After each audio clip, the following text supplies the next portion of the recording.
తెలంగాణ రాష్ట్రంలో traffic pending చాలన్ల విషయంలో high court ఒక కీలకమైన స్పష్టతనిచ్చింది. ఈ నిర్ణయం వల్ల వాహనదారులకు అవగాహన పెరుగుతుంది. అలాగే ట్రాఫిక్ నిర్వహణకు ఒక స్పష్టమైన దిశ లభిస్తుంది. పెండింగ్ చాలాన్ల వసూలుపై ట్రాఫిక్ పోలీసులకు తెలంగాణ హైకోర్టు కీలక ఆదేశాలు జారీ చేసింది. పెండింగ్ చలాన్ల కోసం బలవంతం చేయొద్దని, బైక్ కీస్ లాక్కోవడం, బండిని సీజ్ చేయడం లాంటివి చేయొద్దని పోలీసులను ఆదేశించింది. చలాన్ల విషయంలో వాహనదారులను స్వచ్ఛందంగా చెల్లించేలా సూచనలు ఇవ్వొచ్చని స్పష్టం చేసింది.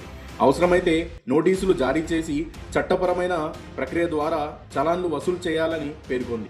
రోడ్డు భద్రత, చట్ట పరిరక్షణ, ప్రజల సౌకర్యం ఈ మూడింటికి సమతుల్యం ఉండాలని కోర్టు భావించినట్టు తెలుస్తుంది.